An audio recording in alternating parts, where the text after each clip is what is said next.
السلام علیکم ورحمۃ اللہ وبرکاتہ۔ الحمد للہ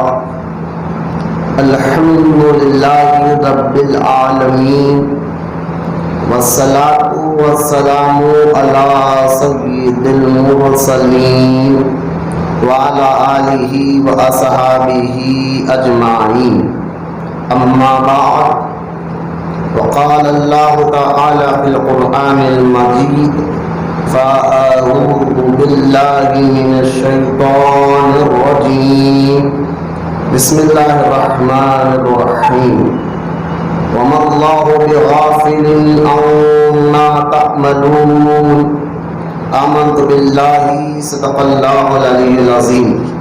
وقال اللہ تعالی بشان حبیبہ الکریم: ان اللہ وملائکتہ یصلون علی النبی یا ایھا الذین آمنوا صلوا علیہ وسلموا تسلیما۔ اللہم صل علی سیدنا مولانا محمد وعلی آلہ وصحبہ افضل صلواتک وعدد معلوماتک بارک وسلم، صلاۃ وسلاما علیک یا رسول اللہ صلی اللہ تعالی علیہ وسلم۔ ہفتہ واری ہمارا یہ اجتماع خانقاہ محبوب اولیاء میں آج انشاءاللہ تعالی ہمارا جو عنوان، ہمارا جو ٹاپک ہے وہ ہے ہماری پہچان۔ ٹاپک کا نام ہی میں نے رکھا ہماری پہچان۔ گزشتہ اتوار میں نے درود پاک خاص اور دعا کے لیے، دعا کے فضائل اور اللہ تعالیٰ سے مانگنے کی عادت ہمارے اندر رہنا چاہیے۔ دعا بزرگان دین کے وسیلے سے بھی کی جا سکتی ہے، پیر کے وسیلے سے بھی کی جا سکتی ہے، اللہ والے بھی ہمارے لیے دعا کر سکتے ہیں۔ اس کے علاوہ بھی جو لوگ دعا کر سکتے ہیں، میں نے وہ بھی بتایا تھا کہ ماں باپ سے بھی دعا کرائے، یا ماں باپ نہیں ہے تو کہ قبر پہ ٹھہر کر دعا مانگے، قبر کے پاس ٹھہر کر اللہ تعالیٰ ان کے وسیلے سے بھی دعاؤں کو قبول کرتا ہے۔ اور خود بھی دعا مانگنے کی عادت رکھے، اللہ سے نہیں تو کس سے مانگیں گے۔ اور میں نے دعا کے آداب میں بتایا تھا اتوار کو، یہ خیال مت کرے کہ میں گناہ گار ہوں، میری کیا دعا قبول ہوگی۔ جب بھی اللہ کی بارگاہ میں دعا مانگے تو یہ خیال ہمارے ذہن و فکر میں نہیں رہنا چاہیے کہ میں گناہ گار ہوں، بلکہ اس کی رحمت پر یقین کرتے ہوئے دعا مانگنا چاہیے، کیونکہ جو مانگتا ہے، مانگنے والا اللہ کو بہت پسند ہے۔ اور اعلیٰ حضرت امام احمد رضا خان رحمۃ اللہ تعالی علیہ کے والد محترم مولانا نقی علی خان رحمۃ اللہ تعالی علیہ نے آپ نے ایک جملہ ارشاد فرماتے ہوئے کہا کہ دعا جب بھی کرو تو درود یا پہلے پڑھو یا بعد میں، دعا کرنے سے پہلے درود پڑھو یا دعا کرنے کے بعد درود پڑھو۔ وہ اس لیے کہ ایک پرندے کے اندر جو آسمان میں اڑتا ہے پرندہ، اس کے ایک پر ہے، اس کا پر کا نام شمر کچھ بولا جاتا ہے۔ وہ پر اگر اس پرندے سے نکالے تو پھر وہ پرندہ ہوا میں نہیں اڑ سکتا۔ تو مولانا نقی علی خان رحمۃ اللہ تعالیٰ علیہ فرماتے ہیں کہ تمہاری دعا بغیر درود کے اس مانند ہو جائے گی کہ وہ پرندہ اڑ نہیں سکتا، اس کا پر نہیں ہے۔ لیکن جب تم دعا کرو یا اس کے بعد پہلے یا بعد درود پڑھ لو تو اس کو پر ہے اور پھر وہ دعا اللہ کی بارگاہ میں پہنچ جاتی ہے۔ لہذا درود پاک اسی طرح ایک روایت میں حضرت عمر ابن خطاب رضی اللہ تعالی عنہ سے بھی روایت ہے کہ نبی آپ نے ارشاد فرمایا کہ جو دعا بغیر درود کے مانگی جاتی ہے اللہ سے، وہ دعا زمین اور آسمان کے بیچ میں معلق لٹکتے رہتی ہے۔ جیسا ہی بندہ دعا کے بعد درود پڑھتا ہے تو پھر وہ درود اس دعا کو اللہ کی بارگاہ میں پہنچا دیتا ہے۔ یہ درود پاک کے بھی فضائل جو گزشتہ اتوار میں نے دعا کے جو آداب بتائے تھے میں نہیں بتا سکا تو میں نے آج اس کو تھوڑا سا آپ کے سامنے رکھ دیا۔ آج جو آیت مبارکہ میں نے پڑھی ہے سورہ بقرہ کی آیت نمبر 74 ہے، جس میں اللہ تعالیٰ ارشاد فرماتا ہے وَمَا اللَّهُ بِغَافِلٍ عَمَّا تَعْمَلُونَ، یعنی جو کچھ تم کر رہے ہو اللہ اس سے غافل نہیں۔ بیٹھ جاؤ جی، حضرت ایسا نہیں تھا کہ نماز ہی بیٹھو، نہیں تو باہر جاؤ. درود شریف پڑھے ایک مرتبہ. محفل کے آداب میں سے یہ ہے، فضیل بن ایاز رحمۃ اللہ تعالیٰ علیہ جیسے بزرگ ایک مرتبہ اپنی ماں سے عرض کرتے ہیں کہ ماں، ہمارے یہاں ایک عالم آیا ہوا ہے بیان کے لیے، تقریر کے لیے، کیا میں اس عالم کی تقریر سننے جاؤں؟ تو آپ اپنی ماں نے فرمایا بالکل جاؤ، تقریر سننا چاہیے، بیان سننا چاہیے، لیکن ایک بات یاد رکھو بیٹا، تقریر کے سننے کے لیے اپنے ہوش و حواس اور بالکل ادب کے ساتھ جاؤ، اور یہ نیت کر کر جاؤ کہ جو سنیں گے اس پہ عمل کریں گے. تو لہٰذا محفل کے ذکر کی محفل کے آداب یا بیان کے آداب میں سے جب بھی جمعے کا بیان ہو یا پھر ہفتے واری اجتماع ہو یا کسی عالم کی آپ تقریر سننے آ رہے، تو اس طرح نہ آئے کہ ایک میلے کی طرح بس جانا ہے ادھر ادھر. کافی بیچے تھے میرے لوگ، کیا ہوا کچھ؟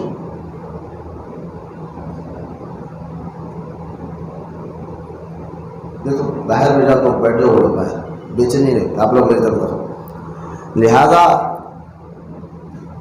یہ جو معاملہ ہے بیانات کا سلسلہ جو آپ مسلمان دین سے دور، یہی وجہ ہے کہ جمعہ کو ایک لوری سمجھ گیا ہے، یا کسی عالم کی محفل میں تو ہم جاتے نہیں، گئے تو بھی بس پبلک دیکھنے کے لیے، ادھر ادھر دیکھنے کے لیے جاتے ہیں.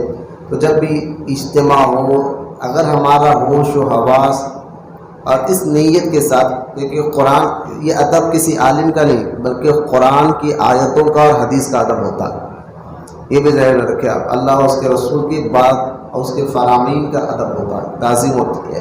تو بندہ جب اس نیت کے ساتھ اس محفل میں بیٹھتا ہے کہ جو کچھ سنا جائے گا اس پہ عمل بھی کیا جائے گا اور اس کو یاد رکھنے کی کوشش بھی کی جائے گی، تو انشاءاللہ پھر وہ بیان ہمارے جسموں پر اثر کرنے لگتا ہے. اللہ تعالیٰ جو ہے ہمیں اس میں خوب برکت عطا فرمائے، اللہ ہمیں سمجھنے کی توفیق عطا فرمائے.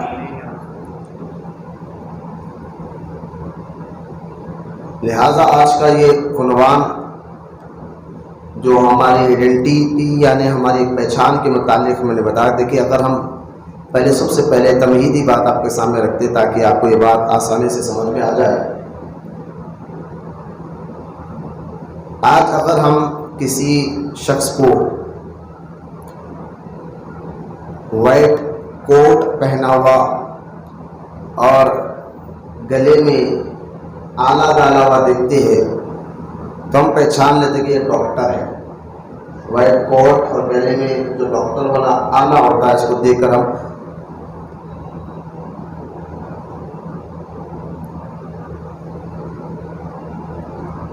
اس کو دیکھ کے ہم پہچان لیتے ہیں کہ یہ جو ہے نا ڈاکٹر ہے.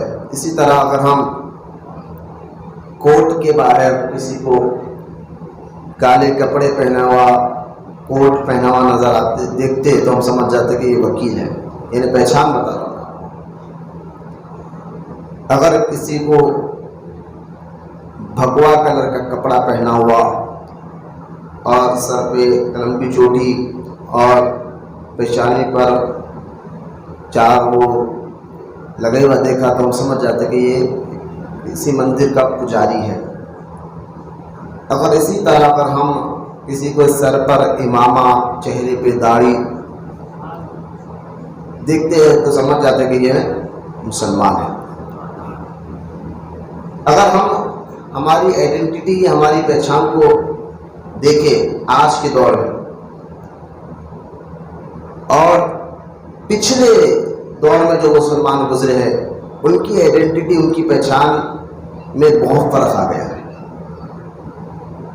اگر ہم پچھلے دور میں چلے جائیں 100-200 سال پیچھے، تو اس وقت کی آئیڈینٹی اور اس وقت کے ہم مسلمان کو دیکھیں تو علماء بیان کرتے ہیں کہ تو اب دیکھیں اس وقت کی آئیڈینٹی مسلمان کی پہچان کیسی تھی اور آج کیسی. ماضی کو، کیونکہ ماضی دکھانے والا ہی اپنے فیوچر کو مضبوط کر سکتا ہے. اسلام یہ کہتا ہے کہ آپ ماضی پہ نظر رکھیں. ماضی کہتے ہیں پچھلے مسلمانوں پر، ان کے عقائد پر نظر رکھو. اور قرآن بھی یہی کہتا ہے نا، صراط الذین انعمت علیہم، ان کے راستے پر چلو جن پر اللہ نے انعام رکھا. تو ماضی پہ کو دیکھنے سے ہمارا ایمان اور ہمارا عقیدہ، ہمارا یقین مضبوط ہوتا ہے. اگر اب دیکھیں علماء اکرام بیان فرماتے ہیں، میں نے ابھی پہچان کا کہ ہماری آئیڈینٹی آپ کو بتا رہا ہوں، ہماری پہچان اب کیا ہے، پہلے کیا تھی. تو دو یہودی جو ہے کسی راستے سے گزر رہے تھے، تو راستے میں بالکل سڑک پر ایک اتنا بڑا پتھر جو ہے رکھا ہوا تھا، گرا ہوا تھا. تو اس پتھر کو دیکھ کر ایک یہودی نے کہا یار یہ تو ایک پتھر اتنا بڑا راستے میں روڈ پر گرا ہوا ہے. تو دوسرے یہودی نے جواب دیا تھا شاید یہاں سے کوئی مسلمان نہیں گزرا. بولیے سبحان اللہ، شاید یہاں سے کوئی مسلمان نہیں گزرا ہوگا. یہ ہماری آئیڈینٹی تھی، ہماری پہچان تھی ماضی میں. آج ہماری پہچان یہ ہے کہ اگر جس گلی سب سے زیادہ جس کے گھر کے سامنے گندگی نظر آئے، گلی کے سامنے دھوپ نظر آئے اور رات بھر جاگنا نظر آئے اور آدمی دن سو کر اٹھنا نظر آئے، تو پہچانا جاتا ہے کہ یہ مسلمان کی بستی ہے. آج کی آئیڈینٹی ہے ابھی اس وقت کی. پچھلی ماضی کی آئیڈینٹی کو دیکھیں اور آج کی دیکھیں. آج جو ہے نا ہماری پہچان یہ کہ ہم راتوں میں جگنے والے، باہر تھوک کرنے والے، گلی کے باہر کچرا نہیں، گندگی، محلوں کو دیکھیں، مسلم محلوں کو آج کے دور میں آپ کو پتہ چلے گا کہ ساری چیزیں آپ کو کہ لوگ ڈر رہے ہیں. مسلمان بات ایک بچہ جو ہے باپ اس کو پڑھاتا ہے لکھاتا ہے اور پڑھ کر لکھ کر جب آ رہا ہے نا، آ کر کہتے ہیں پہلا کام کریں گے ابو ہم اس محلے سے دوسرے محلے میں چلے جائیں، ہم اس محلے میں رہیں گے نہیں، یہاں صحیح لوگ نہیں ہیں. تو لہذا آج ہماری پہچان یہ ہے. اگر پچھلے دور میں دیکھا جائے، جیسا کہ آپ اسپین کے واقعے کو دیکھیں، آج سے 100-150 سال پہلے اسپین میں یہ بڑا مشہور تاریخی واقعات ہیں اسپین کے، جو اب اس وقت موجودہ عیسائی ملک ہے پورا. وہ پہلا ایک وہاں پر ہزاروں کی تعداد نہیں بلکہ لاکھوں کی تعداد میں مسلم رہا کرتے تھے. پھر ان کو انہوں نے بڑے بے دردی کے ساتھ کوئی قتل کیا. میں نے جہاں تک سنا ہے اسپین میں 50,000 مسلمانوں کو، جس میں عورتیں بھی تھیں، بچے بھی تھے، مرد بھی تھے، بوڑھے بھی تھے، 50,000 ان کو ایک میدان میں رکھ کر کچل دیا گیا. باقی سب جان بچا کر بھاگ کر آئے، سب ایسا ہو گیا. لیکن ان کے سورس کے مطابق، یعنی اسپین حکومت کے سورس کے مطابق، جب یہ سارا اسپین خالی ہو گیا مسلمانوں سے، تو ان کے سورس کے مطابق ان کو معلوم ہوا کہ ابھی بھی کچھ مسلمان باقی ہے اس میں. اس وقت کی بات آ رہا. تو وہ آپس میں عیسائی جو اسپین کی حکومت کے لوگ تھے، انہوں نے مشورہ کیا بھائی ابھی بھی کچھ لوگ کیونکہ چہرے پہ داڑھی نہیں کٹا لی، ان کی پہچان ہوتی تو پہچان مٹا کر کہ ہے بھی کچھ. اب ان کو کیسے پہچانا جائے اسپین میں؟ تو ان کے سورس کے متعلق کچھ ہے مسلمان، چونکہ ان کو ظاہر کیسے کی جائے. تو کہا گیا کہ کام کرو، 20 سڑک کے پار ایک پانی کا گھڑا یعنی کچھ بھی پانی رکھ دو کسی چیز میں، اور اس کے بعد جو کوڑ کی بیماری والے کو بٹھا دو. اللہم صلی علی سیدنا مولانا محمد وعلی آل سیدنا مولانا محمد وبارک وسلم. صلاۃ و سلام علیک یا رسول اللہ صلی اللہ تعالی علیہ وسلم. تو اسپین کی میں بات آپ کو سنا رہا تھا. اسپین میں جب ان کے سورس کے مطابق ان کو معلوم ہو کہ کوئی مسلمان ہے، ان کو کس طرح ظاہر کرے، تو ایک کوڑ کی بیماری والے کو بالکل دھوپ میں اور ایک پانی کا گھڑا دے کر بٹھا دیا گیا، اور اس کو کہا گیا کہ جو بھی تیرے سامنے سے گزرے تو اس کو پانی مانگنا. اب جو بھی اس کے سامنے سے گزرتا وہ درد بھری آواز میں وہ بیماری والا اس سے پانی مانگتا، لیکن کوئی اس کے قریب نہیں جا رہا. پھر اور کچھ دیر کے بعد کوٹ پینٹ پہنا ہوا، ٹائی بھی لگا ہوا ایک شخص وہاں سے گزرا، اس نے اس کو بھی دیکھ کر پانی مانگا. یہ فوراً گیا جا کر اس کے گڑھے میں سے پانی لے کر اس کو پلانے لگا. جب پلانے لگا تو آس پاس جو جاسوس کھڑے تھے انہوں نے فوراً اس کو پکڑ لیا، گرفتار کیا اور پھر کر اس کو پوچھا آپ کا نام کیا ہے؟ تو پہلے تو انہوں نے کرسچن والا نام بتایا کہ میرا نام یہ ہے، لیکن وہ لوگ مانے نہیں، اور جب لے جا کر اچھی طرح تحقیق کرے تو معلوم ہو کہ وہ مسلمان ہی تھے۔ تو اگر ماضی کے حالات ہمیں دیکھا جائے تو ہمارے حالات کیسے تھے اور اب کیسے ہے، ابھی آپ کے سامنے بھی جیتا جاتا نظارہ ہے کہ لوگ جو ہے نا کس طرح کے نشے کی میں دھت رہ کر خود مسلمانوں کے محلے گلیوں میں رہنے کے لیے ڈر رہے ہیں۔ پہلے اگر ماضی کو دیکھا جاتا ہے تو پہلے کیا تھا اور اب کیا ہے۔ پہلے یہ ساری چیزیں یہ کیوں ہو رہی ہے، تو اصل میں جو ہے نا ہم کو اگر ان چیزوں سے بچنا ہے آپ کو، یعنی اپنے آپ کی آئیڈینٹی بنانا ہے، پہچان بنانا ہے، اور جو ماضی کے مسلمان جو حالات ان کے تھے اگر آپ کو سمجھنا ہے تو آپ کو سب سے پہلے چند چیزوں کا خیال رکھنا چاہیے۔ سب سے پہلے اگر آپ مجھ سے کہیں کہ مولانا ہم اتنے سالوں سے بیان سن رہے ہیں، نمازیں پڑھ رہے ہیں، پھر بھی ہمارے اندر تبدیلی کیوں نہیں آتی؟ ایک بہت بڑی میں ان سے بات نہیں کر رہا ہوں جو ماشاء اللہ ہوٹلوں میں وقت گزارتے ہیں، چبوتروں پہ وقت گزارتے ہیں، میں آپ سے اور ہم سے اپنی بات کر رہا ہوں کہ ہمارے اندر تبدیلی کیوں نہیں آ رہی، وجہ کیا ہے؟ اتنے سال ہو گیا مرید بن کر، نماز میں بھی کاہلی سستی برابر باقی ہے، نمازیں چھوڑنے کی عادت برابر باقی ہے، جھوٹ بولنا، غیبت کرنا، میں پھر کر اپنے جو دینی مزاج کے لوگوں کی بات کر رہا ہوں تو وہ لوگ بیچارے اور جو دین سے دور ہے اللہ ان کو بھی نیک توفیق عطا فرمائے، وہ تو ہے ہی غافل۔ لیکن آج ہمارے پاس ہمارے معاشرے میں مرید بننے کے باوجود بھی، کسی عالم کی صحبت میں بیٹھنے کے باوجود بھی، سب رہنے کے باوجود بھی ہمارے اندر تبدیلی کیوں نہیں آ رہی ہے؟ وجہ کیا ہے نہیں آنے کی؟ تقریریں ہم سن رہے ہیں، 2 گھنٹے بیٹھ کر بیانات سن رہے ہیں، پھر ہم باہر جا کر وہی ہماری عادت برقرار ہے نمازیں چھوڑنے کی، وہی ہماری عادت برقرار ہے کسی کی غیبت کرنے کی، کسی کو نیچے گرانے کی۔ یہ ساری عادتیں ہمارے اندر سے جا کیوں نہیں رہی ہے، وجہ کیا؟ تو اس کا جواب آپ آج کی اس تقریر میں آپ کو سمجھنا ہے، پھر آپ انشاءاللہ اپنی آئیڈینٹی، اپنی پہچان ماضی کے لوگوں کی طرح بنانے میں انشاءاللہ اگر اس بات کو یاد کر لیں گے تو یقیناً آپ کامیاب ہو جاؤ گے۔ تو پھر میں آپ کو بتا رہا ہوں ہماری آئیڈینٹی کو یاد رکھے، اور آج کے میں نے پیچھے ماضی کو دیکھ لے اور آج کے مسلمانوں کو دیکھ لے۔ تو یہ ساری باتیں میں آپ کو اس لیے کہہ رہا ہوں کہ آج ہمارے کو اگر کوئی مجھ سے بھی آئے کہ مولانا اتنا سال ہو گیا تقریر سنتے سنتے، لیکن پھر بھی گناہ کرنے کی عادت ہم نے چھوڑا نہیں۔ اب اس کا سیدھا سا جواب میں آپ کو دیتا ہوں حضرت ابراہیم بن ادہم رحمۃ اللہ تعالی علیہ سے۔ یہی سوال ایک شخص نے ابراہیم بن ادہم سے پوچھا تھا، اور ابراہیم بن ادہم رحمۃ اللہ تعالی علیہ کون ہے؟ یہ سلسلے چشت کے پیر ہے، اور سلسلہ چشتیہ میں یہ خواجہ غریب نواز کے پیر کے پیر کے پیر کے بھی پیر ہے، حضرت سیدنا ابراہیم بن ادہم رحمۃ اللہ تعالی علیہ۔ بہت بڑے اللہ کے ولی، بہت بڑے بزرگ گزرے، اللہ ان کے مزار پر کروڑوں رحمت نازل فرمائے، ان کے وسیلے سے ہماری اور ہمارے ماں باپ کی بخشش و مغفرت فرمائے۔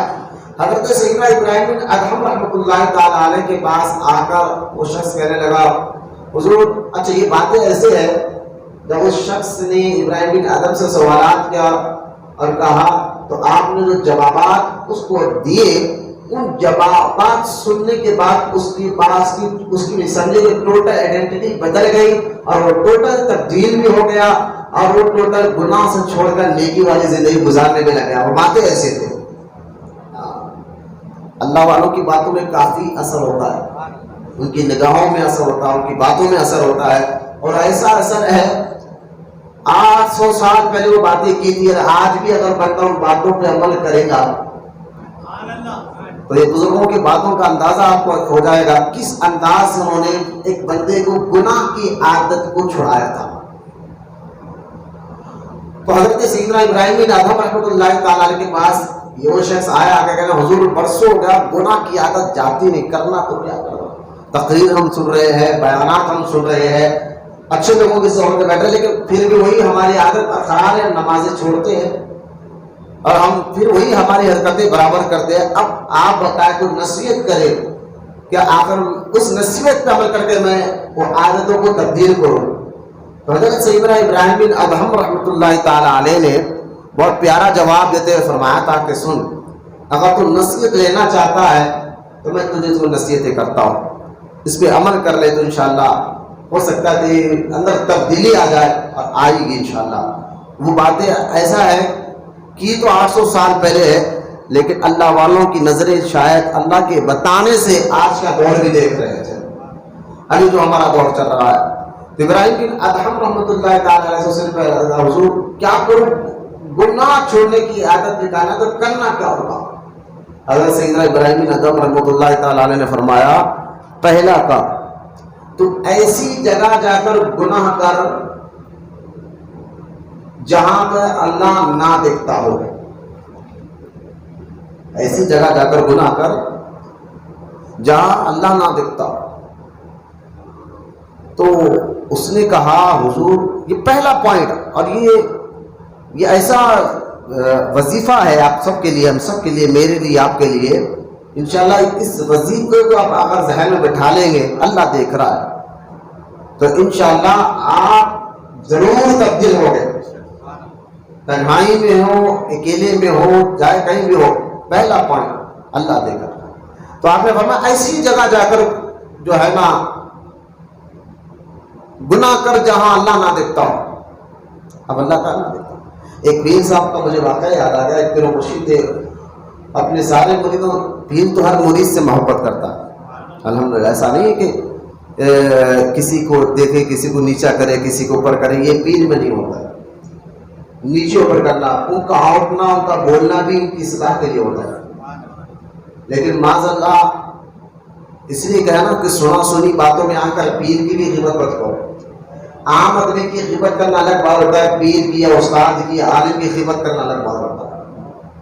لہذا پیر و مرشد سب کو یہ بھائی جب یہ پیر بنایا جاتا، میں ڈھونگیوں کی بات کر بھی نہیں رہا ہوں، میں صحیح لوگوں کی بات کر رہا ہوں. جب پیر بنایا بھی جاتا ہے تو یہ سارے چیزوں سے کو پختہ کیا جاتا، مضبوط کیا جاتا ہے کہ تمہاری مزاج اس طرح نہ چاہیے کہ گناہگار ہو یا نیک، محبت سب سے کرنا چاہیے. حضور سب سے محبت کرتے ہیں، اہل ایمان سے سب سے محبت کرتے ہیں. گناہگار ہو یا نیکار، حضور تو سب سے محبت کرتے ہیں. تو پیر کی مزاج بھی حضور کی مزاج میں ڈھلی ہوئی ہوتی ہے. اگر وہ پیر ہی نہیں ہے کہ ایک مرید کو کچھ کہے اور دوسرے مرید کو کچھ کہے، ایک کو چڑھائے دوسرے کو اتارے، یہ نہیں ہو سکتا. وہ پیر بن ہی نہیں سکتا، وہ پیر کہنے کے لائق بھی نہیں ہوتا. تو پیر کی نظر میں سب مرید جو ہے بیٹے کی طرح ہوتے ہیں.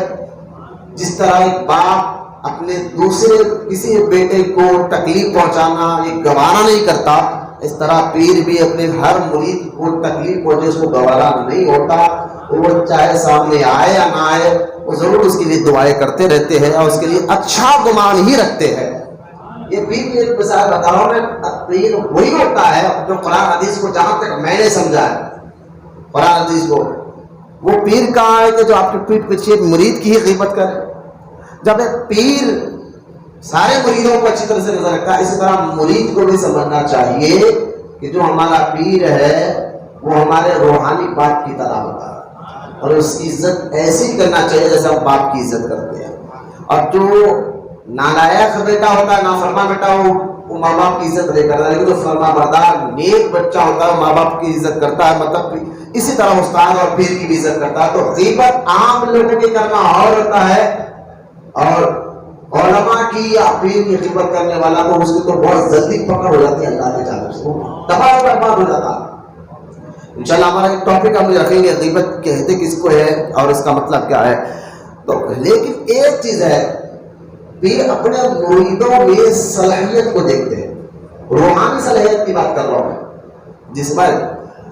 جس مرید میں کچھ اللہ اور اس کے رسول کے جانب سے ملنے والے رحمت بتائے یا فضائل بتائے یا روحانیت بتائے، جس مرید میں کیپیسٹی اٹھانے کی زیادہ ہو تو پھر مرشد ذرا اس مرید پر زیادہ توجہ دیتے ہیں، اور ان کی نیت کیا ہے کہ بھئی یہ بندہ پھر آگے چل کر ذمہ داری اٹھائے گا. کس چیز کی ذمہ داری؟ دین کی ذمہ داری. ہاں تو یہ اس نظریے سے بعض مریدوں میں ہے. تو ایک پیر صاحب تھے جو اپنے ایک مرید پر خاص توجہ ڈالتے تھے. سارے مرید سے تو محبت کرتے ہی تھے وہ، لیکن ایک مرید ایسا تھا ان کے پاس، اس پر ذرا زیادہ توجہ دیتے تھے. تو دوسرے مریدین آپس میں حسد کرنے لگے کہ پیر صاحب ہم پر اپنی خاص نظر نہیں رکھتے، یہ اس بندے پر زیادہ محبت جتاتے ہیں، زیادہ خاص کرتے ہیں. تو ان کے شکوں کو دور کرنے کے لیے، ان کے خیالات، ان کے شکوں کو دور کرنے کے لیے وہ پیر صاحب نے کیا کیا کہ اپنے اس سارے مریدوں کو بلوایا اور بلا کر کہا کہ تم لوگ ایک ایک جانور یعنی ایک مرغی لے لو اور ایک ہاتھ میں چھری لے لو، وہاں جا کر ذبح کرو جہاں کوئی نہ دکھتا ہو، جہاں کوئی نہ دکھتا ہو وہاں جا کر ذبح کرو. تو سب گئے جا کر ذبح کر کے لائے، لیکن جس مرید پر خاص نظر تھی نا پیر مرشد کی، وہ جانور واپس لے کر. تو پیر مرشد نے سب سے پوچھا تم نے کہا کیا؟ اس نے کہا حضور میں نے وہاں کیا، اس نے کہا وہاں کیا. آپ نے اس مریض سے پوچھا جس پر خاص نظر زیادہ سے، آپ نے اپنے مرشد نے پوچھا کہ تم نے اس کو ذبح کیوں نہیں کیا؟ حضور آپ نے کہا تھا وہاں ذبح کرنا کوئی نہ دکھتا ہو، لیکن اللہ تو ہر جگہ دیکھتا ہے. اللہ تو ہر جگہ دیکھتا ہے، تو میں ذبح کہاں کروں؟ یہ کہنا تھا. آپ نے سارے مریدوں کو بتا کہ اس وجہ ہے کہ اس کے اندر خاصیت، اس لیے آپ دیکھیں بڑے بڑے بزرگان دین خلافت ہر ایک کو نہیں دیتے تھے. اس کا مطلب یہ ہے کہ ان کی نسبت میں آنا ہی کمال ہے سر. تو خلافت بھی جو ہے نا، آپ اگر میں بتاؤں اس پر بہت لمبی بات ہو جائے گی، تو میں آپ کو بتانا یہ چاہتا ہوں کہ اگر گناہ غلط کام آپ کو چھوڑنا ہے تو آپ کو پہلے یہ مزاج بنانا پڑے گا اللہ دے گا. اور یہی آیت میں نے پڑھی ہے سورہ بقرہ کی، جس میں اللہ تعالیٰ ارشاد فرماتا ہے وَمَا اللَّهُ بِغَافِلٍ عَمَّا تَعْمَلُونَ، یعنی جو کچھ تم کر رہے ہو اللہ اس سے غافل نہیں. اور ایک اور آیت مبارکہ میں جو سورہ ال عمران کی آیت مبارکہ ہے، اللہ تعالیٰ ارشاد فرماتا ہے ان اللہ لا یخفی علیہ شیئا فی الارض ولا فی السماء. اس کا ترجمہ یہ اللہ تعالیٰ ارشاد فرماتا ہے بے شک اللہ پر زمین اور آسمان میں کوئی شے پوشیدہ نہیں، کوئی چیز اللہ سے چھپی ہوئی زمین اور آسمان میں ہے، چھپی ہوئی نہیں ہے. ایک اور آیت مبارکہ جس میں اللہ تعالیٰ ارشاد فرماتا ہے وَاعْلَمُوا أَنَّ اللَّهَ يَعْلَمُ مَا فِي أَنفُسِكُمْ فَاحْذَرُوا. اللہ تعالیٰ ارشاد فرماتا ہے اور جان لو کہ جو کچھ تمہارے باطن میں ہے، تمہارے دل میں، تمہارے باطن میں ہے، اللہ اسے بھی جانتا ہے، اللہ اسے بھی جانتا ہے. چنانچہ تم اس سے ڈرو، یعنی اللہ سے ڈرو. اب اور بھی یہاں آیتیں ہیں جس میں اللہ تعالیٰ نے یہاں پر ایک منافقوں کی پہچان بتاتے فرمایا یعلم اللہ ما فی قلوبہم، یعنی جو نفاق منافقین اپنے دل میں چھپائے ہوئے ہیں نا، اللہ وہ بھی جانتا. تو پہلا آپ کو یقین جیسے اللہ دیکھ رہا ہے، اللہ دیکھ رہا ہے، یہ یقین آپ کے ذہن دل دماغ میں اگر فٹ ہو جائے، بیٹھ جائے، بیٹھیں گے انشاءاللہ. آپ چاہے لوگوں کے ساتھ ہو، چاہے اکیلے میں ہو، بند کمرے میں ہو، کہیں بھی ہو، بس یہ یقین رہے اللہ دیکھ رہا ہے. آپ دیکھیں ایک بدو دیہات کا رہنے والا حضور کی بارگاہ میں آیا اور آ کر کہنے کا یا رسول اللہ صلی اللہ علیہ وسلم مجھ سے گناہ ہو گیا. آقا علیہ السلام نے کہنے مجھ سے گناہ ہو گیا ہے، میں کیا کروں؟ تو اللہ کے رسول صلی اللہ علیہ وسلم نے فرمایا کہ توبہ کر لے، اللہ معاف فرماتا ہے، اللہ غفور رحیم ہے. اس نے دوسرا سوال کیا حضور یہ بتائیے جب میں گناہ کر رہا تھا کہ اللہ مجھے دیکھتا ہے؟ کیا میں گناہ کر رہا تھا اللہ مجھے دیکھتا ہے؟ سرکار نے فرمایا اللہ تو ہر چیز کا دیکھنے والا ہے، اللہ ہر چیز کا دیکھنے والا ہے. جب اس نے سنا کہ اللہ مجھے دیکھ رہا تھا، بس روایت میں آتا ہے اس گاؤں کے بدو دیہات کے رہنے والے اس صحابی نے آ کر جب یہ سنا کہ اللہ مجھے دیکھ رہا تھا تو فوراً چیخ مار کر نیچے گر جاتا ہے، روایت پر اس کی اسی وقت روح جسم سے نکل جاتی ہے، انتقال ہو جاتا ہے۔ تو یہ خیال کہ اللہ دیکھ رہا ہے تو انشاءاللہ آپ کو بہت سے چیزوں سے بچا کر رکھے گی، بہت ہے بالکل آپ فٹ ہو جائیں گے انشاءاللہ۔ یہ اللہ دیکھ رہا ہے، اس کا یقین پختگی جب بندہ اس یقین یعنی اللہ دیکھ رہا ہے اس خیال پر یقین کامل پر پہنچ جاتا ہے کہ اس سے نمازیں کبھی نہیں چھوٹیں گی، اس سے جھوٹ کبھی نہیں نکلے گا، اس سے غیبت کبھی نہیں نکلے گا، لوگوں کو دھوکہ دینا اس سے کبھی نہیں نکلے گا، بدماشی کرنا وہ کبھی نہیں کرے گا، جب اس خیال میں مضبوط ہو جائے۔ آپ دیکھیے حضرت سیدنا خواجہ بایازید بستامی رحمۃ اللہ تعالی علیہ کے بارے میں آتا ہے، بہت بڑے بزرگ خواجہ بایازید بستامی رحمۃ اللہ تعالی علیہ، ایک بغداد میں ایک فاحشہ عورت تھی، اور اس عورت سے وہ جو لوگ اس کی رقم زیادہ تھی 100 دینار اس دور میں دے کر اس کو وقت دیتی تھی وہ، تو آپ نے دیکھا کہ اس نے کئی لوگوں کو گمراہ کر چکی ہے، کر رہی ہے گناہ سے کہتے ہوئے۔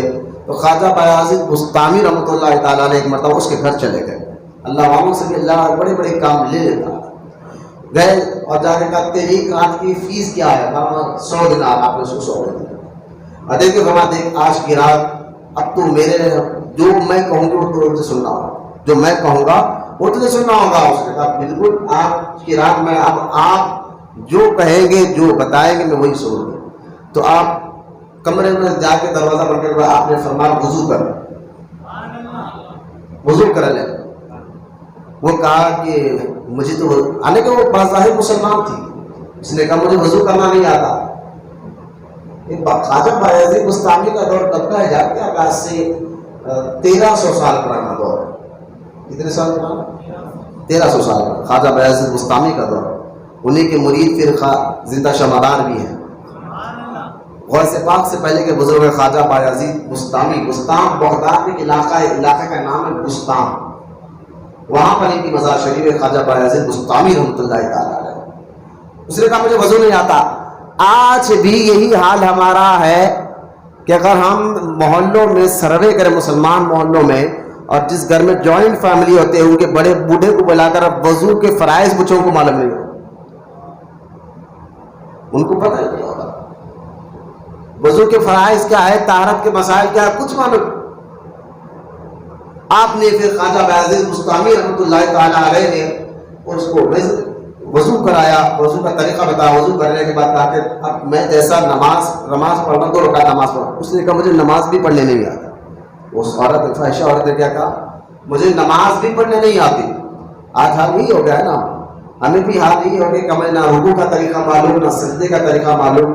میں یہ کہہ رہا ہوں سروے کرنا چاہیے اگر مسلم محلوں کا، جہاں پر گھروں میں لوگ رہتے ہیں 4-5 لوگ رہتے ہیں، کسی گھر میں 15-20 لوگ بھی رہتے ہیں، اور اس گھر کے بچے یا نوجوان سے نہیں بوڑھے سے وہ لا کر پوچھے کہ نماز کی شرطیں کیا ہے، طہارت کے فرائض کیا ہے، واجبات کیا ہے، شاید الا ماشاء اللہ بچے نوجوان کو بولو بوڑھا بھی نہیں بتا سکے گا آپ کو۔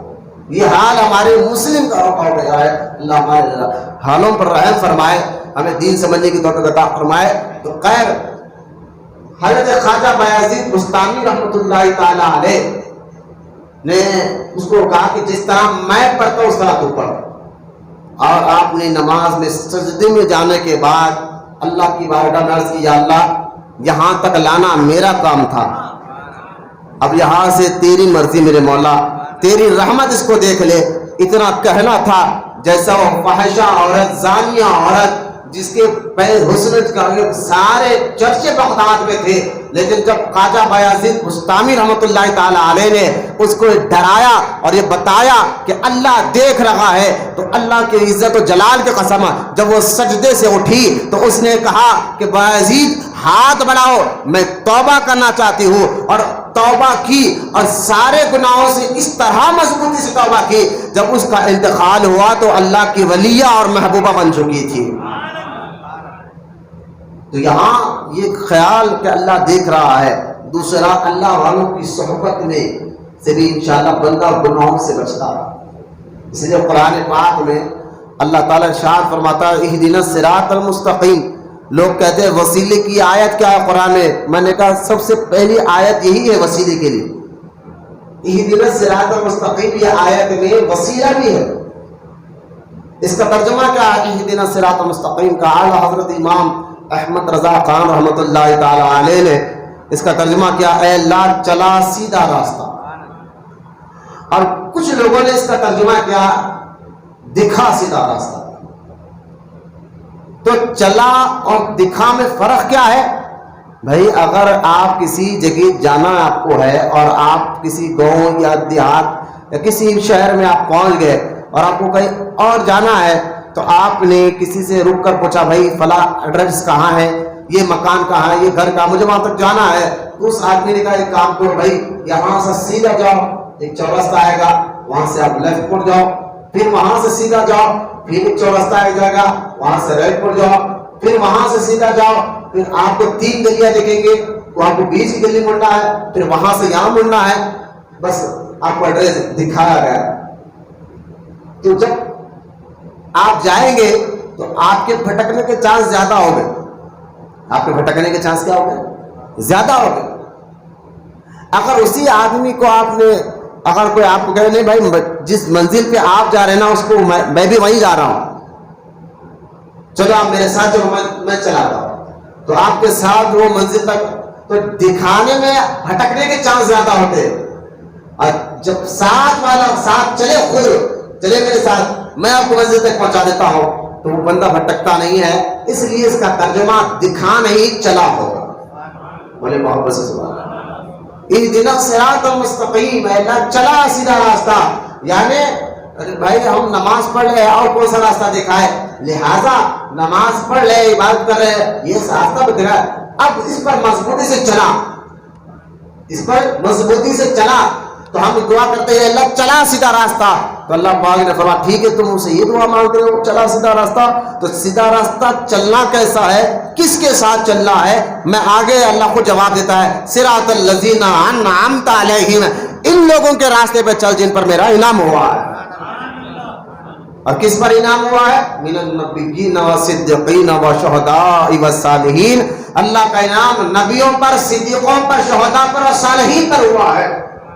لہذا یہ صالحین بھی اللہ تک پہنچنے کا ذریعہ، ان کی صحبت میں رہنے سے بھی جو ہے آپ جیسا کہ اور بزرگ کی بات میں پہلا آپ کو یہ بتانا چاہ رہا ہوں کہ ابراہیم بن ادم فرماتے ہیں کہ یہ خیال رکھ اللہ دیکھ رہا ہے. اور اس خیال میں جتنا مضبوط ہوتے جائیں گے آپ کبھی کر کے دیکھیں، میں بھی آگے پریکٹیکل کر کے بتاؤں گا کہ ہمیں کرنا کیسا ہے پریکٹیکل، تاکہ آپ کو آسانی سے بات سمجھ میں آئے. لہذا ابراہیم بن ادہم رحمۃ اللہ تعالی علیہ سے جب اس نے شخص نے کہا تو آپ نے فرمایا دیکھ جب تو یہ جانتا ہے کہ اللہ ہر جگہ دیکھتا ہے تو تجھے حیا آنا چاہیے کہ اللہ دیکھ رہا ہے تو گناہ کر. اس نے کہا حضور اور کچھ راستہ؟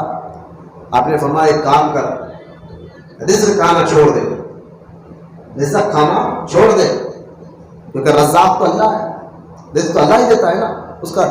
اور یہ کون سی عقل مندی ہے اسی کا رزق کھا کر اسی کی نافرمانی کی جائے، اس کا ہی رزق کھاؤ اور اسی کی نافرمانی کی جائے.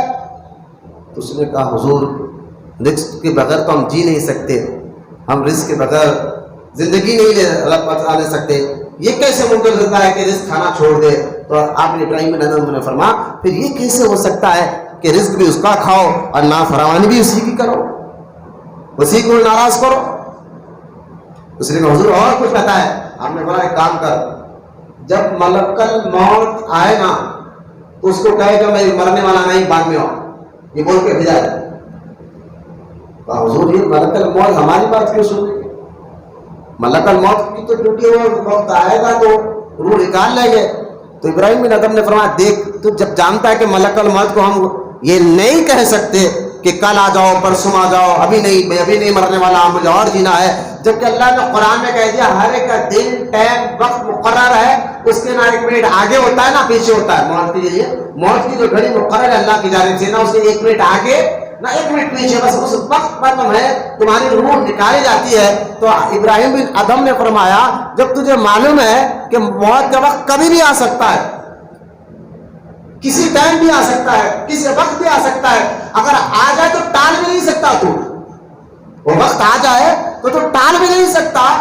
تو کب موت آئے، کل آئے، پرسوں آئے، اب آئے، اسی وقت آئے، اس سے بہتر ہے کہ کل توبہ کر لوں گا، پرسوں سے توبہ کر لوں گا، ابھی جوانی ہے، بوڑھا ہونا میں باقی ہے، تب جا کر توبہ کر لوں گا. نہ ابھی توبہ کر نیک زندگی گزار. اس لیے میرے میرا سیدنا شیخ عبد القادر جیلانی غوث اعظم دستگیر رضی اللہ تعالی عنہ نے بڑی پیاری بات غنیت طالبین میں ارشاد فرمائی.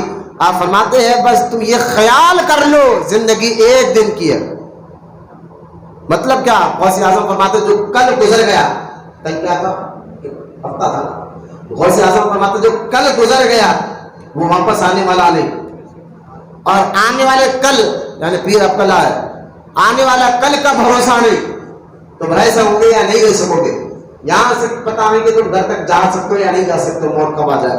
تو کل جو گزر گیا وہ آنے والا ہے، اور آنے والے کل کا بھروسہ نہیں. جو زندگی آج کی ہے وہ اسی کو غنیمت جان کر عمل کرنے والا ہے. آج کی جو زندگی ہے اس کو خیال میں بٹھائے، ذہنوں میں بٹھائے. میں کیا کہنا چاہتا ہوں، کوئی بات تو فرمانا کہ جو آنے والی زندگی جو وقت چل رہا ہے اسی کو غنیمت جان اور عمل کرنے والا بنا. اب اس نے کہا حضور اور کچھ نصیحت فرمائے. ابراہیم بن ادم نے فرمایا کام کر، جب بھی گناہ کرنا تو اللہ کی زمین پہ نہ کو چھوڑ دے زمین. اور یہ نہ سمجھے کہ ہوا آسمان سے بنانے والا ہے، اس کی بنائے گا جگہ سے چھوڑ کر جا کر گناہ کر. اور وہ ساری کائنات تو اسی نے بنائی، یہ تو ناممکن ہے. بنانے ساری کائنات تو اللہ رب ہی نے بنائی، یہ تو ناممکن ہے. آپ نے تو تجھے حیا ہونی چاہیے، شرم آنی چاہیے. جس نے کائنات بنائی ہے اور اسی کے سامنے اس کی بنائی ہوئی چیز کے سامنے بیٹھ کر گناہ کرے. اس نے کہا حضور اور کچھ فرما کر جب خبر مر جائے گا نا، نکیرین آئے تو سوالات کو میں جس سے واپس نہیں آئے تو کہاں جاؤ، ایسا کہہ سکے گا تو نہیں، وہاں تو دینا پڑے گا، جواب دینا پڑے گا. تو پھر ابھی سے تیاری کر. یہ تمام نصیحتیں سننے کے بعد وہ شخص گیا. روایت میں آتا ہے پھر اس نے کبھی گناہ کی طرف مڑ کر نہیں دیکھا.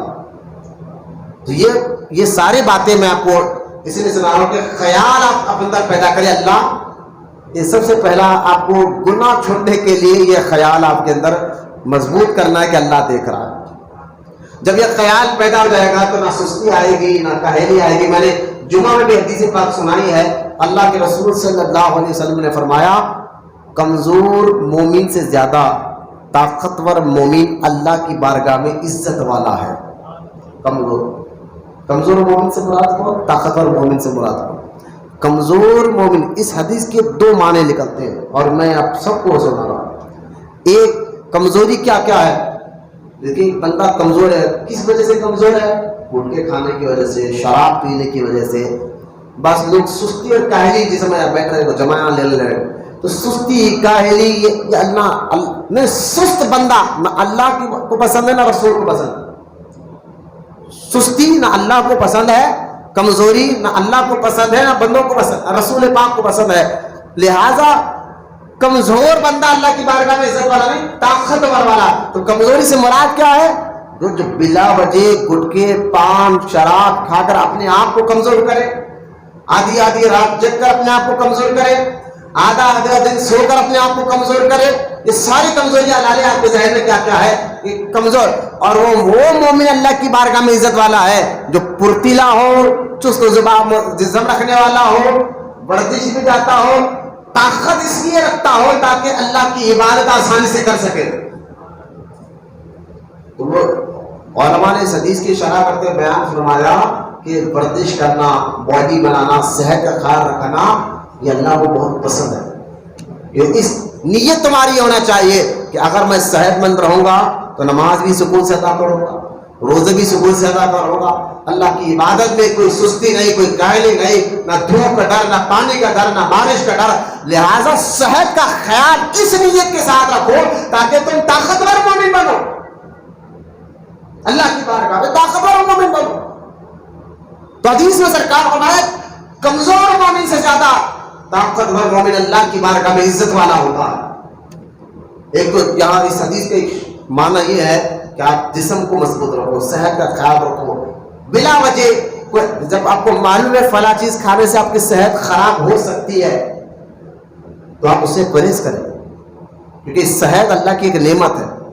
خواجہ بندہ نواز کے سدراز رحمۃ اللہ تعالی علیہ آپ فرماتے ہیں کہ یعنی صحت، بیماری سے پہلے صحت کو غنیمت جان، بیماری سے پہلے صحت کو غنیمت جان، صحت اللہ کی جانب سے بہت بڑی نعمت ہے۔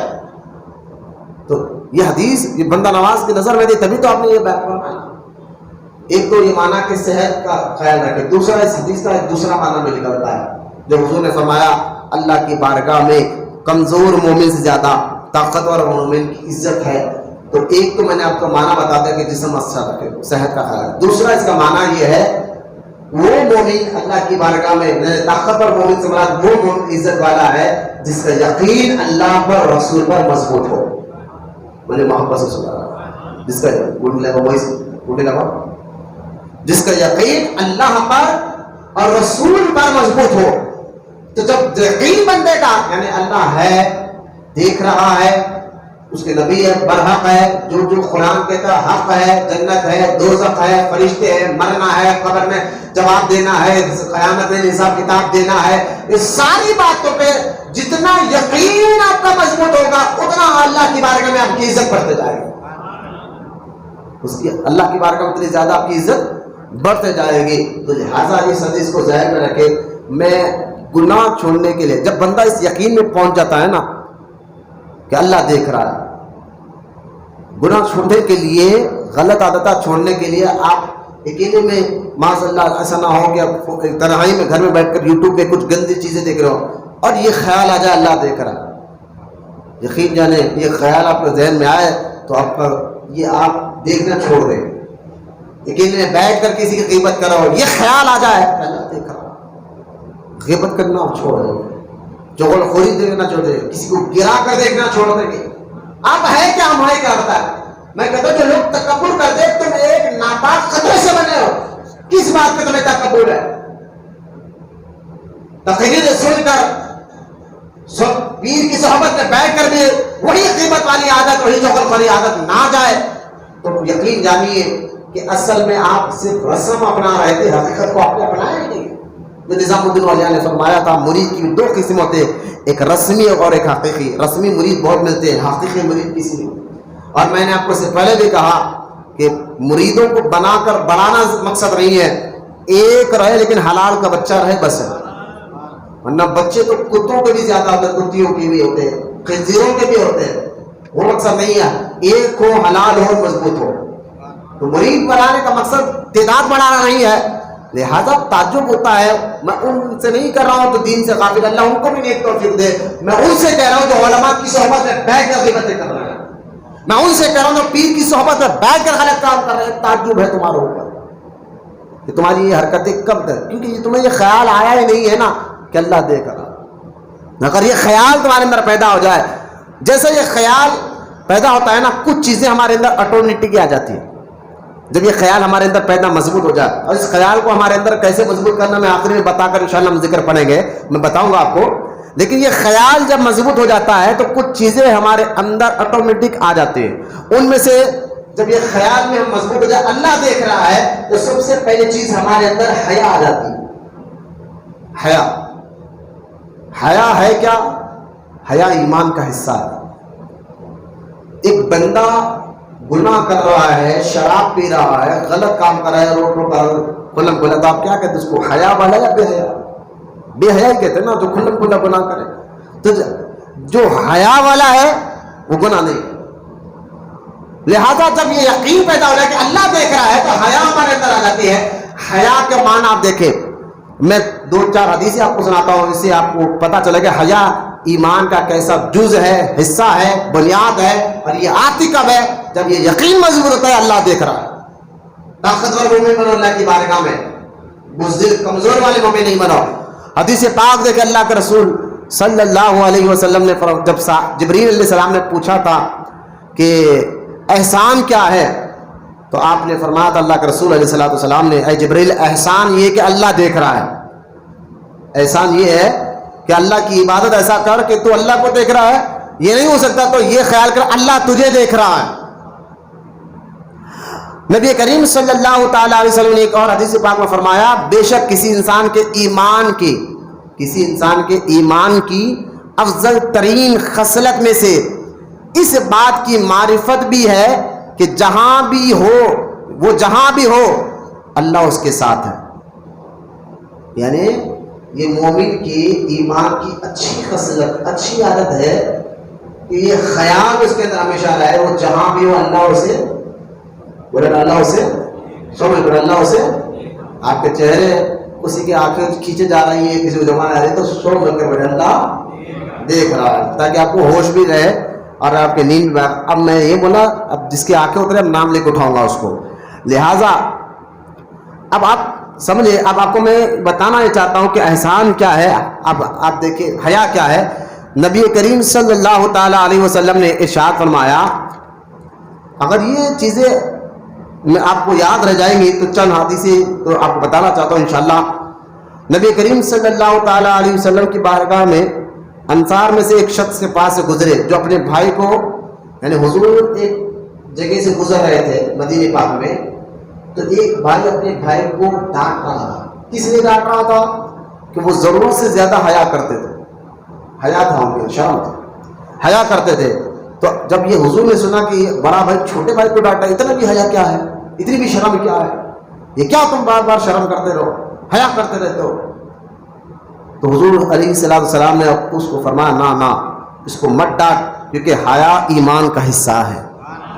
بولے نا محبت سے سنا. یہ کبھی ہوتا نہ ہے کہ آپ کو شرمندہ بن جاتا جو حیادار ہے. حضور کی حدیث پاک میں آتا ہے کہ نبی کریم صلی اللہ تعالیٰ علیہ وسلم نے فرمایا، حیا ایمان کی خصلت ہے. اور ایک حدیث میں حضور نے فرمایا، یعنی ہر دین کے لیے ایک اچھی خصلت ہے اور اسلام کی بہترین خصلت حیا ہے. اسلام کی بہترین عادت حیا ہے. نبی کریم صلی اللہ تعالیٰ علیہ وسلم ایک جگہ ارشاد فرماتے ہیں، یعنی 5 چیزیں رسولوں کی سنت ہے. 5 چیزیں ایسے ہیں جو سارے نبیوں اور رسولوں کی سنت ہے. فرمایا ان 5 چیزوں میں کیا ہے؟ ایک حیا. بولنا سبحان اللہ. یہ سارے نبیوں اور رسولوں کی سنت ہے. ایک پہلا چیز کیا ہے؟ حیا. دوسرا برداشت. تیسرا حجامہ کرانا، حجامہ کرانا جو ہوتا ہے نا. اور چوتھا مسواک کرنا. اور 5واں عطر لگانا. یہ سارے نبیوں اور رسولوں کی سنت ہے. بولے سبحان اللہ. انشاءاللہ نیت کر لے آج سے کہ اب ان میں یہ سنت یہ آسان ہے. حیا تو انشاءاللہ ہمارے اندر یہ آئیں گے انشاءاللہ ضرور. حیا ہے. اس کے علاوہ بھی برداشت کرنا، برداشت بھی ہے سارے نبیوں اور رسولوں کی سنت. کوئی اگر کچھ بول بھی رہا ہے تو جیسا کہ آپ دیکھیں امام حسن یا امام حسین رضی اللہ تعالیٰ عنہ کے بارے میں ایک روایت میں آتا ہے، کسی نے آ کر کہا حضور فلاں آدمی آپ کی غیبت کر رہا تھا.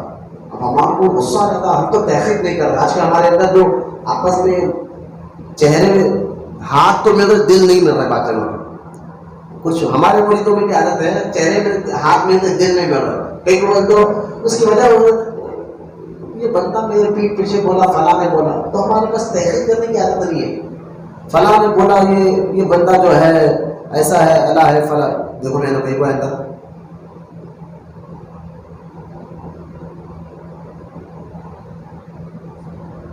لہذا یہ ہمارے اندر جو عادت ہے نا کہ یہ سراج اور باٹل لے کے گزر کون ہے کیا ہے پوچھو ان سے اندر کہیں ہے مسجد میں. درود پاک پڑھے اللہم صلی اللہ سیدنا محمد بعد الجود والکرم علی وسلم. تو ہم برداشت نہیں کرتے. بس ہمارا کام یہ تھا کہ اگر کوئی ہمیں معلوم ہو کہ ہمارے پیٹ پیٹ سے فلاں نے ہمارے بارے میں یہ بات کی ہے تو ہم پہلے تو تحقیق کرتے ہیں. اب غیبت، جبکہ غیبت اس کا معنی یہی ہے، ہم برداشت نہیں کرتے، ہم تو دلوں میں بیر لگ رہے تھے. تو میں اکثر کہتا ہوں پھر ان میں تمہارے میں فرق کیا ہے؟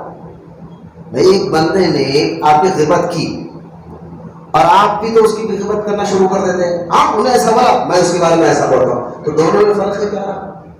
اگر ہم بزرگان جن کے طریقوں کو دیکھیں، امام حسین رضی اللہ تعالیٰ عنہ کسی نے آ کر کہا حضور فلاں بندے نے آپ کی غیبت کی، یا خواجہ حسن بصری کا یہ واقعہ ہے رضی اللہ تعالیٰ عنہ، فلاں نے آپ کی غیبت کی ہے، تو آپ نے کیا کیا؟ کچھ کھجورے منگا کر اس کو پیار کر کر کہا کہ اس کو لے آ کر تحفے میں دو، اس کو کہو کہ جو تم نے میرے لیے غیبت کی ہے نا، تو غیبت کرنے سے سارے تمہارے نیکیاں میرے پاس آ گئی، تم نے جو نیکیاں کی ہے نا وہ میرے پاس آ گئی، تو تمہارے ذریعے اتنی نیکیاں مجھے مل گئے تو میرا بھی تو کچھ کام کرنا، میں تحفہ دوں تمہیں۔ غور کریں، میرا بھی تو کچھ کام کرنا، میں تمہیں تحفہ دوں، تمہاری نیکیاں مجھے مل گئی آسانی کے ساتھ، تم نے جو ہو گیا۔ تو جو غیبت کرنا ہے نا، تو میں جس کی وہ غیبت کر رہا ہے تو وہ فائدے مند ہے اگر وہ خاموش کر کے برداشت کر لے تو، اگر وہ برداشت نہیں کر وہ بھی شروع ہو جائے تو پھر دونوں میں فرق نہیں، پھر اس کی نیکیاں ادھر، اس کی نیکیاں۔ لہذا برداشت کرنا، غیبت کس کی نہیں ہوتی، پیٹ پیچھے کس کے لیے بولا جاتا ہے؟ سب کو بولا جاتا ہے، کسی کو نہیں چھوٹا اس میں۔ آپ میں کوئی دودھ کے دھلے نہیں ہے کہ ہماری کوئی پیٹ پیچھے غیبت نہ کرے، ہو ہی نہیں سکتا ہے، ہو ہی نہیں سکتا ہے، نہ بزرگان دین کو چھوڑا گیا۔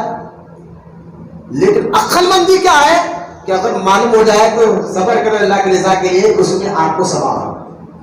میں یہ بتانا چاہتا ہوں، اس شخص کو بزرگان دین نے اپنی طریقے سے سدھارا الگ بات ہے، لیکن میں آپ کو بتا رہا ہوں کہ اگر آپ برداشت کرنا، یہ سارے نبیوں اور رسولوں کی سنت ہے، تو یہ خیال ذہن میں رہے نا، انشاءاللہ برداشت کرنا بھی آسان ہو جائے گا۔ حضرت برداشت نہیں ہوتا، میں نے کہا یہ خیال رکھو کہ انبیاء علیہ السلام، ارے بھائی جب اللہ کی راہ میں آپ کوئی کام کر رہے تو وہاں تو اصل امتحان آپ کا ہوتا ہے، وہیں پر اصل امتحان ہوتا ہے، وہیں آپ کو کچھ چیزیں برداشت کرنا پڑتا ہے، صبر کرنا پڑتا ہے۔ اللہ کے رسول علیہ السلام خود فرماتے ہیں اللہ کی راہ میں سب سے زیادہ نبیوں میں مجھے آزمایا گیا، مجھے تکلیف پہنچائی گئی اللہ کی راہ۔ ارے بھائی اگر آپ قرآن پڑھ کر دیکھیں، کچھ نبیوں کو زندہ کاٹا گیا، بنی اسرائیل نے زندہ کاٹ کے ٹکڑے کر دے نبیوں، لیکن حضور فرماتے نہیں، ان کی تکلیف ہونے تھی جتنی تکلیف مجھے دی گئی اللہ کی راہ میں۔ تو اللہ کے راہ میں جب اچھے کام آپ کرتے ہیں کسی نیک کام میں، تو شیطان پوری قوت لگا دیتا ہے، خود سنگات اٹھنے بیٹھنے والے آپ کو تانے دینے لگ جاتے ہیں، بھائی واہ ماں، ساری چیزوں کو کھا کر جب وہ معلوم ہو گئے یہ کام کرنا نیکی ہے، اس کام سے اللہ راضی ہوتا ہے، وہ کام بغیر آپ بڑے مضبوطی کے ساتھ آپ کرے جائیں، کون کیا بولا اس پر توجہ نہ دے، پھر آپ میں اور میں جو ہے فرق نہیں ہوتا۔ لہذا برداشت کرنا، میں اگر بولوں تو بہت سی باتیں نکلیں گے، برداشت کرنا ہر نبی اور رسول کی، حیا کے بعد برداشت کرنا ہر نبی اور رسول کی، اور حجامہ ضرور کرا کبھی کبھی زندگی میں ایک بار تو بھی، یہ سارے نبیوں کی سنت ہے۔ مسواک کرنا، میں نے اس سے پہلے بھی بتایا تھا، حضور علیہ السلام دنیا سے آخری وقت پردہ فرمانے سے پہلے بھی آپ نے مسواک کیا ہے۔ اور حدیث پاک میں آتا ہے، نبی کریم صلی اللہ علیہ وسلم نے فرمایا انبیاء علیہ السلام کے کلام میں سے لوگوں نے جو کچھ پایا اس میں سے یہ بھی ہے، جب تجھ میں حیا نہ رہے تو پھر تو جو چاہے کر۔ یعنی سارے انبیاء علیہ السلام سارے لوگوں کو جو بات کرتے تھے، دین کی بات، اللہ کی جانب سے اخلاق کی باتیں کرتے تھے، لوگوں کو سمجھاتے تھے، تو اکثر سارے نبی ایک بات کرتے تھے، وہ یہ اگر تیرے اندر حیا نہیں ہے تو جو چاہے کر، اگر تیرے اندر حیا نہیں ہے تو پھر تو جو چاہے کر۔ یہ سارے انبیاء کا یہ قول ہے، یہ حدیث پاک حضور بیان فرما رہے ہیں۔ لہذا نبی کریم صلی اللہ علیہ وسلم کے بارے میں آتا ہے، اپنے دو پٹے میں چھپی، یعنی دوپٹے میں، دوپٹہ ہوتا نا، دوپٹے میں چھپی کواری لڑکی سے بھی زیادہ حیا والے تھے حضور۔ حضور کی حیا مبارک، جو کواری لڑکی دوپٹے یعنی اپنے چادر کو اوڑھے ہوئے ہیں لیکن پھر بھی حیا میں ہے، اس سے زیادہ حضور کی حیا۔ بولے محبت سے سبحان اللہ۔ نبی کریم صلی اللہ علیہ وسلم نے ارشاد فرمایا اللہ سے ویسی حیا کرو جیسا اس سے حیا کرنے کا حق ہے۔ ہم نے عرض کیا، صحابہ نے عرض کیا یا رسول اللہ صلی اللہ علیہ وسلم اللہ کا شکر کیا ہے؟ اللہ کا شکر ہے کہ ہم اس سے حیا کرتے ہیں۔ صحابہ نے عرض کیا حضور اللہ کا شکر ہم تو اس سے حیا کرتے ہیں۔ آپ نے فرمایا یعنی جیسا تم نے سمجھا حیا کا حق یہ نہیں بلکہ اللہ سے ویسے حیا کرنا جیسے اس کا حق ہے، اور حق یہ ہے کہ تو اپنے سر اور اس کے ساتھ دماغ، آنکھ، کان، جتنی چیزیں ہیں ان کی گناہ میں مبتلا ہونے سے حفاظت کر. صحابہ نے حضور ہم تو اللہ کا شکر ہے تو حیا کرتے. سرکار نے فرمایا جو تم نے حیا سمجھ رہی ہے، حیا یہ نہیں ہے. تو ہاتھ، آنکھ، کان، زبان، پیر سے گناہ کرنے سے بچ، یہ بھی حیا کا حصہ ہے. بولے محمد صلی اللہ علیہ وسلم حیا کا حصہ ہے. اور اپنے پیٹ اور جو اس میں ہے، اپنے پیٹ اور جو اس میں ہے اس کی بھی حفاظت کر. اور چاہیے کہ تم موت اور ہڈیوں کے گل سڑ جانے کو یاد رکھ. موت اور ہڈیوں کے گل اور سڑ جانے کو یاد رکھ. اور یاد رکھ جو آخرت کی تیاری کا ارادہ کرے وہ دنیا کو چھوڑ دیتا ہے. بس جس نے یہ سب کیا تو اس نے ویسا حیا کیا جیسا اللہ سے حیا کرنے کا حق ہے. موت کو یاد رکھا، قبر کو یاد رکھا، مرنے کو یاد رکھا، آخرت کو یاد رکھا، اور جو ہے پیٹ میں حرام غذا جانے سے اپنے آپ کو حفاظت کیا. آنکھ سے، کان سے، زبان سے، پیر سے گناہ سے اپنے آپ کو بچانے کی پوری کوشش کی. تو یہ حق ہے حیا کرنے کا. بولے محمد صلی اللہ علیہ وسلم. لہذا نبی کریم صلی اللہ تعالی علیہ وسلم کا یہ ارشاد مبارک سے ہمیں واضح طور پر پتہ چل گیا کہ ہمیں جو ہے حیا کس طرح سے کرنا چاہیے. حیا آتی کب ہے؟ جب بندہ یہ خیال کرتا ہے اللہ دیکھ رہا ہے. لہذا ایسے کئی واقعات بھی ہیں لیکن ذکر کا وقت قریب آ گیا ہے. اب میں اس کا پریکٹیکل طور پر یہ بتا کر بات ختم کرتا ہوں. آج کے بعد تمام میرے مرید متقی سب سے میں کہہ رہا ہوں آپ لوگ مجھ سے وعدہ کریں کہ آج کے بعد انشاءاللہ روزانہ 25 مرتبہ 25 مرتبہ سونے سے پہلے آپ لوگ ایک لفظ پڑھتے رہے. کیا؟ اللہ دیکھ رہا. بس روزانہ. اور یہ عادت اب روزانہ آپ 1 مہینے تک کریں. اللہ دیکھ رہا ہے، اللہ دیکھ رہا ہے، اللہ دیکھ رہا ہے. 25 مرتبہ آپ یہ عادت روزانہ بنانے نا. اللہ دیکھ رہا ہے 1 مہینے تک گناہ چھوٹ جائے گا. پھر جب 1 مہینہ مکمل ہو جائے تو اس کو آپ 25 سے 50 مرتبہ کر دیں. دوسرے مہینے سے 50 مرتبہ کر دیں روزانہ سونے سے پہلے. اب ڈیلی 25 مرتبہ پڑھ رہے 1 مہینہ گزرے پھر دوسرے مہینے سے 50 مرتبہ. یہ عقلی طور پر بزرگوں نے جو طریقہ بتایا میں آپ کو بتا رہا ہوں عملی طور پر عقلی طور پر. اور کوئی ہو سکے تو جہاں گھر میں آپ بیٹھتے روم میں ایک کمرے میں زیادہ وقت جہاں بیٹھتے ہیں آپ وہاں جہاں مثال کے طور بندہ کہیں بیٹھتا ہے روم میں کمرے میں تو زیادہ اس کی نظر یا تو الماری پر رہتی ہے سامنے یا دیوار پر ہوتی ہے. جہاں پاک جگہ پر آپ کی نظر زیادہ ٹھہرتی ہے تو وہاں پر لکھ لے اللہ دیکھنا. آپ اس پر بھی لکھ لیں دیوار پر یا الماری پر. فون کی اسکرین پر آپ لکھ لیں کہ اللہ دیکھ رہا. اگر آپ کھولیں گے نا تو نہ فیس بک یوٹیوب کو غلط جگہ جائے تو انشاءاللہ کام کمائیں گے آپ. یہ عملی طریقہ آپ کو بتا رہا ہوں گناہ سے بچنے کا. یہ باتیں چند تھے جو آپ کے سامنے رکھنا میرا مقصد تھا. اپنی آئیڈینٹی کو پہچانے، ہم ماضی میں کیا تھے اور کیا ہے اس کو سمجھے. اللہ کی بارگاہ میں دعا ہے اللہ ہم تمام کو کہنے سننے سے زیادہ عمل کی توفیق عطا فرمائے. وما علینا الا البلاغ والحمد للہ رب العالمین.